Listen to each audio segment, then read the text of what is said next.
மல்லி மிளகு cauliflower masala must try dish. Try பண்ணி பாருங்கள். நீங்கள் சப்பாத்தி இட்லி எது கூட வச்சு வேணால் சாப்பிட்லாம். வறுத்தெடுத்த அந்த மல்லியும் மிளகும் தானே டேஸ்ட்டு. சுவை அருமையான சுவை. வணக்கம் கட்டுறது கையில் நேயர்களே.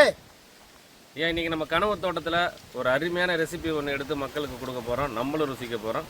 ரெசிபி மட்டும் கிடையாது, இதோட சேர்த்து ஒரு தட்டப்புடலான ஒரு வெஜிடேரியன் விருந்து, சைவ விருந்து காத்துட்ருக்கு. காலிஃப்ளவரில் ரெகுலரான உணவே பண்ணி நம்ம சலிச்சு போயிருக்கோம். ஸோ அதை எப்படி மாற்றலாம் தான் யோசிச்சு இன்றைக்கி ஒரு வெஜிடபிள் பிரியாணிக்கும் ப்ளஸ் டிஃபனுக்கும் வெள்ளை சாதத்துக்கும் எதுக்கு வேணாலும் வச்சு சாப்பிட்ற மாதிரி ஒரு காம்பினேஷனோட ரெசிபி ஒன்று எடுத்துருக்கோம். பேர் வந்து பார்த்தீங்கன்னா மல்லி மிளகு காலிஃப்ளவர் மசாலா. இதில் பார்த்தீங்கன்னா மசாலா தனியாக ரெடி பண்ணணும். அதே சமயத்தில் இந்த மல்லி மிளகு அதுக்கு ஒரு டிப்ஸ் ஒன்று இருக்குது. அதையும் வீடியோவில் பாருங்கள். தேவையான பொருட்களை மிஸ் பண்ணாதீங்க. இந்த காலிஃப்ளவருக்கு மேலே அந்த டாப்பிங்ஸ் தான் முக்கியமே.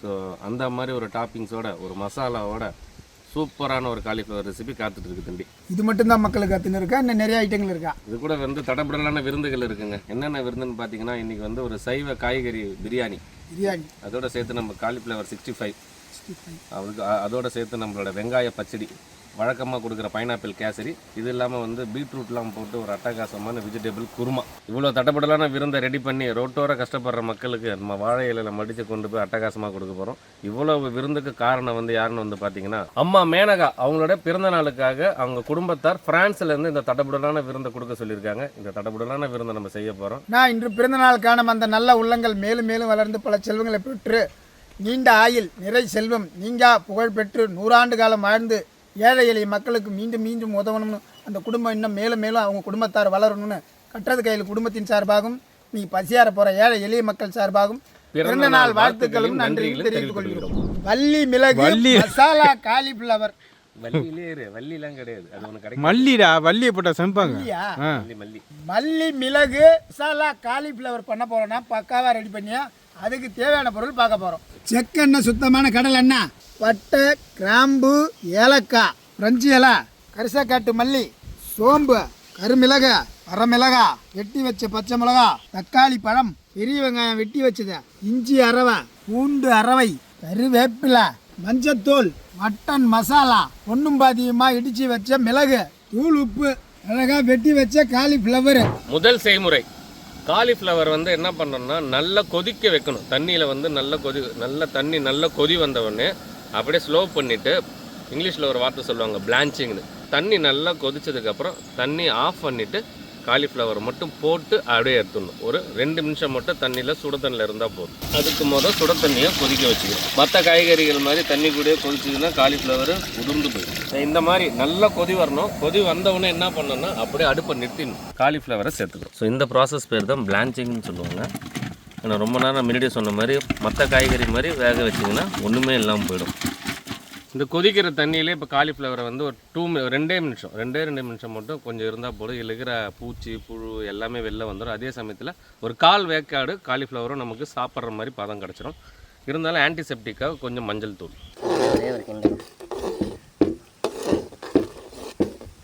இந்த மாதிரி அப்படியே எடுத்துக்கிறோங்க. ஒரு 2 மினிட்ஸ் வடிகட்டுறீங்களா? அவ்வளோதாங்க. அப்படியே வடிகட்டி இந்த மாதிரி காலிஃப்ளவரை நம்ம டைரெக்டாக சாப்பிட்றத விட இந்த மாதிரி ஒரு 2 நிமிஷம் நல்லா கொதிக்க வச்ச தண்ணியில் சாப்பிட்டோன்னா உள்ளே இருக்கிற பூச்சி புழு நம்ம கண்ணுக்கு தெரியாமல் எல்லாமே இந்த தண்ணியில் இறந்துடும். அது இல்லாமல் மஞ்சத்தூளும் போட்டிருக்கோம். முழுக்க ஆன்டிசெப்டிக். இறந்துரும்டா. அடுத்தது மல்லி மிளகு மசாலா ஒன்று ரெடி பண்ண போகிறோம். நல்லா காரஞ்சாரமாக இருக்கும். இது வந்து கடைசியில் அந்த டாப்பிங்ஸ்னு சொல்லுவாங்க பார்த்திங்களா, அந்த பீஸாவுக்கு மேலெலாம் போடுவாங்க. அதே மாதிரி நம்ம இந்த காலிஃப்ளவர் மசாலாவோட ரெடி பண்ணதுக்கப்புறம் மேலே போடுற முக்கியமான ஒரு மசாலா. நீங்கள் ஒரு பெரிய பூ எடுத்திங்கன்னா ஒரு 1/2 டேபிள் ஸ்பூன் அளவு மிளகு சேர்த்துங்க. ஒரு 1/2 டேபிள் ஸ்பூன் அளவு மல்லி சேர்த்துங்க. 3 காஞ்ச மிளகாய் சேர்த்துங்க விதையோட. இதுதான் இந்த மல்லி மிளகு மசாலா. எண்ணெய் இல்லாமல் நல்லா வறுத்து. இந்த மாதிரி மிளகுலேருந்து மல்லியிலேருந்து அந்த காஞ்ச மிளகாய் உட்பட அந்த கருப்பு வண்ணம் அப்படியே அந்த ரோஸ்டட் கலர் மேலே ஏறணும். அந்த வாசனை ஃபுல்லாக 3 பொருளுமே ஏறி இருக்கும். இதை வந்து நீங்கள் ரசத்துக்கு எப்படி ஒரு பவுடர் அரைப்பீங்களோ குறன்னு, ஸோ அந்த மாதிரி அரைச்சிக்கணும். எக்காரணத்துக்கு தண்ணி சேர்க்கக்கூடாது. ஸோ இதுதான் வந்து இந்த காலிஃப்ளவருக்கு கடைசியாக போடுகிற டாப்பிங். ஏன்னா காலிஃப்ளவர்ன்றது வந்து பார்த்திங்கன்னா ரொம்ப சாஃப்டான காய். அதுவும் நம்ம வேக வச்சதுக்கப்புறம் ரொம்ப சாஃப்டாகிடும். ஸோ ஒவ்வொரு இடத்துலையுமே இந்த நம்ம போடுற பொடிகள் வந்து அந்த காலிஃப்ளவர் மேலே இருக்கணும். ஒன்றும் பாதியமாக சூப்பராக அரைச்சிட்டு வந்தாச்சு. இப்போ அடுத்தது வந்து பார்த்திங்கன்னா இப்போ நம்மளுடைய மசாலா ரெடி பண்ண போகிறோம். அதாவது காலிஃப்ளவருக்கான மசாலா. இப்போ எப்படி இந்த ரெண்டுத்தையும் ஒன்று சேர்க்கறது தான் பார்க்க போகிறோம். ஒரே ஒரு பெரிய காலிஃப்ளவருக்கான அளவு சொல்கிறேன் கேட்டுங்க. ஒரு 80 ml நல்ல கடலை எண்ணெய் எடுத்துக்கோங்க. நாங்கள் கொஞ்சம் அதிக பேர் சேர்த்தாலும் நாங்கள் எண்ணெய் கொஞ்சம் தாராளமாக சேர்த்துக்கோம். எண்ணெய் மிதமான சூட்டில் இருக்கும் போது வாசனை பொருட்கள் சேர்த்துக்கிறோம். அது ட்ரை மசாலான்னு சொல்லுவாங்க. அது பட்டை, கிராம்பு, ஏலக்காய், பிரியாணி இலை. ஒரே ஒரு பிரியாணி இலை எடுத்துங்க, 2 பட்டை எடுத்துங்க, 2 ஏலக்காய், ஒரு 4 கிராம்பு சேர்த்துங்க. மிதமான சூட்டில் இறக்குறோண்ணா. ஆமாம். மற்ற மசாலா பொருட்கள் மாதிரி இதில் அதிக அளவில் ட்ரை மசாலா சேர்க்கக்கூடாது. எதனாலும் பார்த்தீங்கன்னா இதில் ஸ்பெஷலாக மட்டன் மசாலா ஒன்று சேர்க்க போகிறோம். ஒரு அரை கைப்பிடி அளவு கருவேப்பிலை, ஒரு 3 பச்சை மிளகா கீரி சேர்த்துங்க. காரத்திலே இறங்கணும் ஆரம்பத்திலே. ஒரு 2 பெரிய வெங்காயத்தை நல்லா நீட்டு வாக்கில் மெலிசாக கட் பண்ணி சேர்த்துங்க.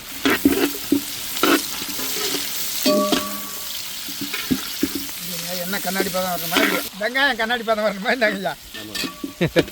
முட்டை பாத்திரமே கண்ணாடி பதம் கேட்பாரு. வெங்காயம் கண்ணாடி பதம் கொஞ்சம் தாண்டணும். இந்த பதம் போதுங்களா? கண்ணாடி படத்துக்கு அடுத்த ஸ்டேஜ். கண்ணாடி படமா? கண்ணாடி பதத்துக்கு அடுத்த ஸ்டேஜ் ப்ரௌன் ஆக்கக்கூடாது, லைட் ப்ரௌனும் ஆகக்கூடாது. இந்த ஸ்டேஜ் வரும்போது ஒரு 25 கிராம் பூண்டு அரவை தனியாக சேர்த்து.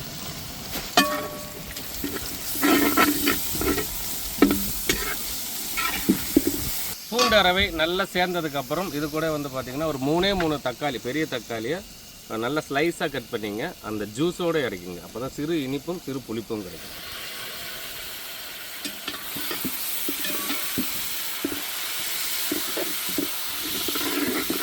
குழையணுமா ஐயா? ரொம்ப குழையணும்னு இல்லைங்க, கொஞ்சம் தக்காளி அங்கங்கே தெரியணும். அப்போ தான் பார்த்தீங்கன்னா இந்த மசாலாவோட தக்காளி சேர்ந்து இருக்கிறதும் நம்ம கடைசியாக போடுகிற மசாலா எல்லாமே சேர்ந்து சாப்பிடும்போது அந்த தக்காளி முழுசாக மாட்டோம்போது சிறு இனிப்பு சிறு புளிப்பு டேஸ்ட்டோட காலிஃப்ளவர் சாப்பிட சூப்பராக.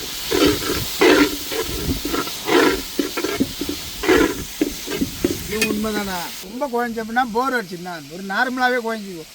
ரொம்ப குழஞ்சோன்னா ஒன்றா வாழ முடியும். அதுதான் ரொம்ப உண்மையிலேண்ணா போர் அடிச்சிடும். ஒரு நார்மலாகவே இருந்துக்கணும். யாராக இருந்தாலும் தள்ளி இருக்கிறது தான் நல்ல ஒரு தண்ணின்ற. தக்காளி இந்த அளவு ஒன்றும் பாதியமாக லைட்டாக அந்த வெங்காயத்தோட சேர்ந்தாலே போதும். இப்போ ஒரு 30 கிராம் அளவு இஞ்சி அரை இந்த மாதிரி சேர்க்கும் போது உங்களுக்கு அடி உக்காராது, சுவை தனித்தனியாக மசாலாவில் ஏறும்.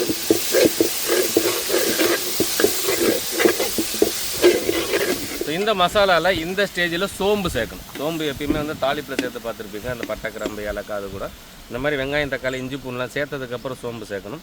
சோம்பு வந்து என்னன்னா நல்ல செரிமானத்தன்மை கொடுக்கும். இது வந்து பார்த்திங்கன்னா காலிஃப்ளவர் வந்து கேஸ்ட்ரிக் பிரச்சனை கொடுக்கும். இந்த மாதிரி மசாலா கூட இந்த மாதிரி பச்சையாக அங்கங்கே உதிரியாக நிற்கும் போது சாப்பிட்றதுக்கு சுவையும் நல்லாயிருக்கும். இதோட பெனிஃபிட் நமக்கு தெரியும். 1 டேபிள் ஸ்பூன் சோம்பு சேர்த்துங்க. இந்த மாதிரி லைட்டாக உங்களுக்கு அடி உக்கார மாதிரி இருந்ததுன்னா கொஞ்சம் தண்ணி சேர்த்துங்க.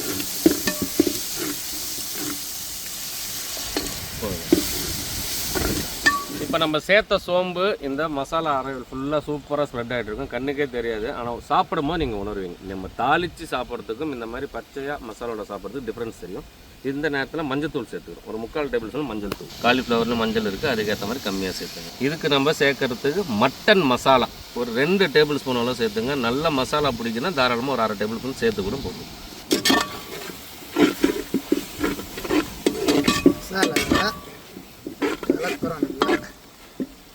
இந்த ஸ்டேஜில் தேவையான அளவு உப்பு. காலிஃப்ளவரில் நம்ம உப்பு சேர்க்கலை, அதனால் இந்த ஸ்டேஜில் நம்ம தேவையான அளவு உப்பு போட்டுங்க.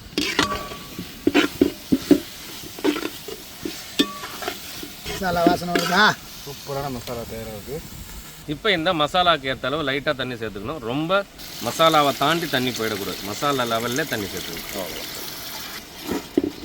மசாலா புளியா? தண்ணி எதனால் சேர்த்தோன்னா அப்போ தான் நம்ம காலிஃப்ளவரை நம்ம இந்த மசாலாவில் சேர்க்கும் போது இந்த மசாலாவோட முழு வண்ணங்கள் வந்து மொத்தம் இருக்கிற காலிஃப்ளவர் ஃபுல்லாக ஏறும். நீங்கள் இப்படியே ட்ரையாக இந்த காலிஃப்ளவரில் ஏற்றுனீங்கன்னா காலிஃப்ளவரில் மசாலா பிடிக்காது. காலிஃப்ளவர் தனியாக இருக்கும், மசாலா தனியாக இருக்கும். அந்த ரீசனுக்காக தான் தண்ணி சேர்க்கறது, வேறு எந்த ஒரு ரீசனுக்கும் பார்க்கலாமா? கிட்டத்தட்ட ஒரு 1/4 வேக்காரில் இருக்கிற நம்மளோட காலிஃப்ளவர் ஏன்னா நல்லா பிளான்ச் பண்ணி எடுத்துருக்கோம். ஸோ இப்போ இந்த மசாலாவில் காலிஃப்ளவர் சேர்த்துக்கோம். இந்த மஞ்சளாக சூப்பராக இருக்கா? அப்படியே இருக்கும். இந்த மசாலாவில் அப்படியே காலிஃப்ளவரை அப்படி சேர்த்துக்கணும். இந்த மாதிரி சேர்த்தா தான் காலிஃப்ளவரில் கோட் ஆகும். அந்த காலிஃப்ளவர்னு ஒரு ட்ரையான காலிஃப்ளவர் உடையாமல் நேக்காக கிண்டிக்கணும்.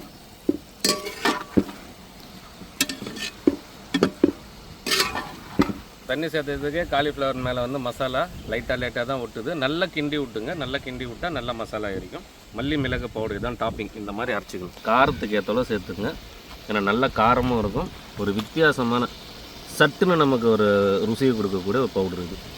அப்படியே ஒரு கிண்டு இந்த மசாலா எல்லாத்துலேயும் அந்த காலிஃப்ளவர் மேலே விட்டு கருப்பாக உட்காரணும். நீங்கள் சுவைக்கு ஏற்ற அளவு போட்டுங்க. மிளகு வந்து பார்த்திங்கன்னா சிறு கசப்பு கொடுக்கும். அதே சமயத்தில் மல்லி வந்து மல்லியோட அந்த ஸ்மெல்லு தனியான ஸ்மெல் அது நல்ல காரமும் கொடுக்கும், நல்ல வாசனை கொடுக்கும். காஞ்ச மிளகா முழு காரத்தையும் இறக்கி கொடுக்கும். ஸோ அதெல்லாம் டேஸ்ட்டுக்கு ஏற்றாலும் சேர்த்துக்குங்க. ஒன்றும் பாதியமாக இடித்து வச்ச மிளகு காரஞ்சாரமான ஒரு சூப்பரான காலிஃப்ளவர் ரெசிபி. சைவ பிரியாணிக்கு ஏழை மக்களுக்கு இந்த மாதிரி ஒரு சைட் டிஷ் கொடுத்தா செமையாக இருக்குயா. நிஜமாயா? அப்படியே அடுப்பை நிறுத்திக்கிறையா. நம்மளுடைய மல்லி மிளகு காலிஃப்ளவர் மசாலா தயார். அந்த பக்கம் பிரியாணி வேறு தம் போட்டிருக்கீங்க. கண்டிப்பாக அதுக்குள்ளேயே நம்ம டேஸ்ட் பார்த்துடலாம். தம்பி அவசரப்படுறாரு. அதுக்குள்ளே டேஸ்ட்டை பார்த்துட்டு அதோட வச்சு சாப்பிட்லாம். நல்ல மல்லி மிளகு காலிஃப்ளவர் மசாலா சாப்பிடுங்க. பார்க்கும்போது அழகாக இருக்குது ஐயா. அந்த மசாலாவோட எடுக்கணும் தம்பி. மசாலா இப்படி எடுக்கணும். தக்காளியோடு எடுத்து ஒரே ஒரு காலிஃப்ளவர் எடுத்தேன். ஒரு பெரிய தக்காளி, அதோட அந்த வெங்காயம், அந்த மசாலா ப்ளஸ் நம்ம மேலே டாப்பிங்கில் போட்டால் அந்த மல்லி மிளகு அப்படியே அந்த காலிஃப்ளவர் ஃபுல்லாக ஸ்ப்ரெட்டாக இருக்குது. அந்த சிறு காரம், அந்த மிளகோட காரம், தக்காளியோட இனிப்பு புளிப்பு, காலிஃப்ளவரை நறுக்கு கணிச்சு சாப்பிட்றதுக்கு செம்ம டேஸ்ட். சரியான சைடிஷ். வறுத்தெடுத்த அந்த மல்லியும் மிளகும் தானே டேஸ்ட்டு. சுவை அருமையான சுவை. காலிஃப்ளவரை அவிச்சு எடுத்து தண்ணியில் அப்படியே டைரெக்டாக எடுத்தது இன்னும் சுவை. அவிச்சு சாப்பிட்றதுல இன்னும் நல்லா இருக்குண்ணா.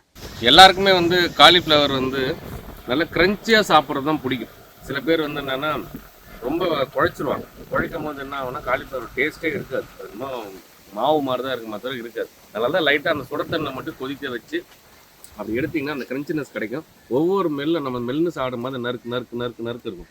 அந்த நறுக்கு இருக்கும் போதே ஒரு சைடு இந்த மசாலா, இன்னொரு சைடு அந்த மல்லி மிளகோட பவுட்ரு, ரெண்டுமே சேர்த்து சாப்பிட்றதுக்கு ஒரு சூப்பரான combination. Must try dish. Try பண்ணி பாருங்கள்.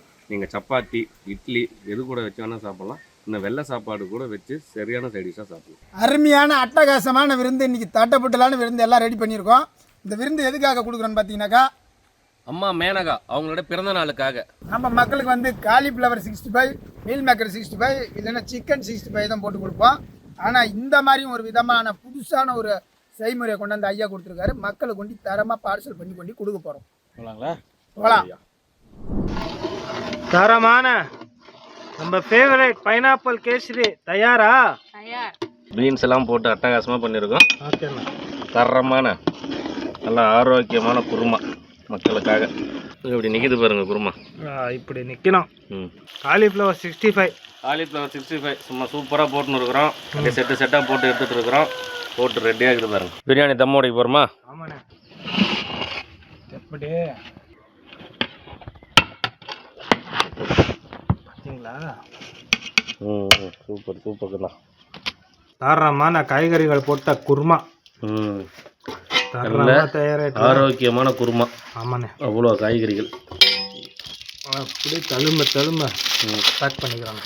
இந்த சைடு வேறு போட்டு வச்சிட்டிங்க போல இருக்கா? போட்டுக்கிட்டே இருக்கோண்ணே. நல்லா ஆவி பறக்க வெஜிடபிள் பிரியாணி. தரமாக ரெடி பண்ணிட்டீங்க மக்களுக்காக. ஆமாங்க. பார்சல் போயிட்டு இருக்குது. நம்ம வழக்கம் போல் வாழை இலையில வச்சு இல்லை வாசனையாக கொடுக்கும். சரிங்க ஐயா. என்னங்க ஐயா அது கூடயே? காலிஃப்ளவர் 65. காலிஃப்ளவர் 65. சரி மடிங்க.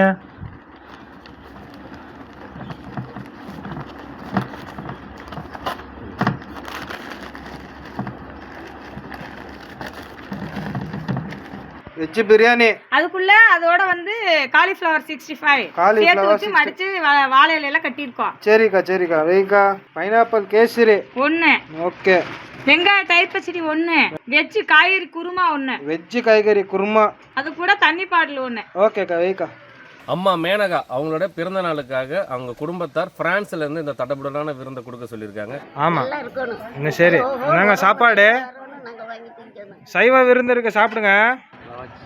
சைவ விருந்திற்கு சாப்பிடுங்க. நன்றி. அம்மா மேனகா அவங்களோட பிறந்த நாளுக்காக அவங்க குடும்பத்தார் பிரான்ஸ்ல இருந்து இந்த தடபுடலான விருந்தை கொடுக்க சொல்லியிருக்காங்க. சைவ விருந்திற்கு சாப்பிடுங்க. பிரியாணி 65 எல்லாமே இருக்கு, சாப்பிடுங்க. சரி. பிறந்த நாளுக்காக டான்ஸ் ஆடி கொடுத்தவங்க நல்லா இருக்கணும். நன்றி சாமி. அந்த குன்னக்குடி முருகன் அவங்க காப்பாற்றுவாங்க. நன்றி சாமி, நன்றி. பிரான்ஸ்லேருந்து கொடுத்துருக்காங்க சாப்பாடு.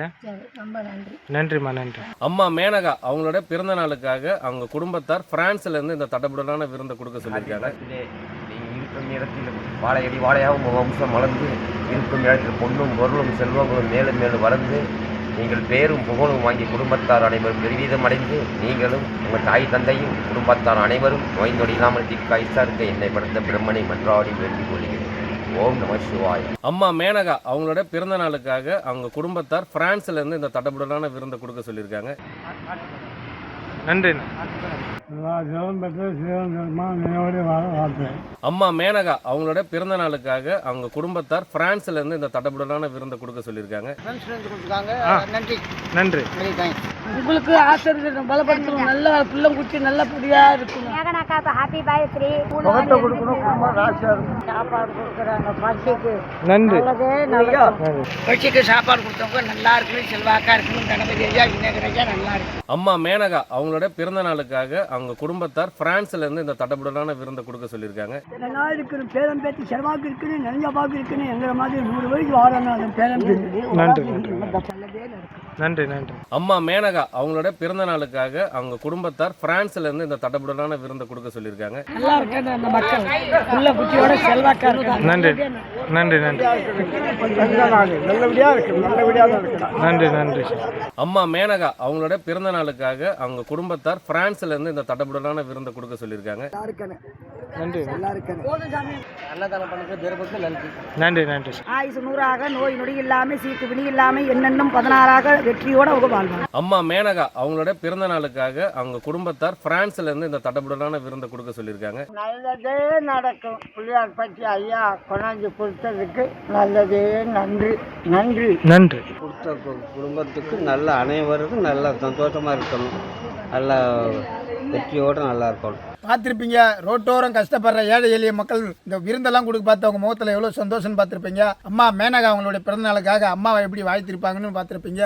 அம்மா மேலும் மேலும் வளர்ந்து பல செல்வங்களை பெற்று 100 ஆண்டு காலம் வாழ்ந்து ரோட்டோரம் கஷ்டப்படுற முதியோர்களுக்கும் முதியோர் இல்லத்துக்கும் மேலும் மேலும் உதவணும்னு கட்டுறது கையில் குடும்பத்தின் சார்பாகவும் நீ பசியார்ந்த ஏழை எளிய மக்கள் சார்பாகவும் பிறந்த நாள் வாழ்த்துக்களும் நன்றியும் தெரிவித்துக் கொள்கிறோம். இதேமாரி உதவியெல்லாம் நீங்களும் பண்ண நினச்சிங்கன்னா எங்கள் சேனலில் கீழே வர நம்பரை கான்டாக்ட் பண்ணுங்கள். கட்டுறது கையில் வச்சிடலாம்.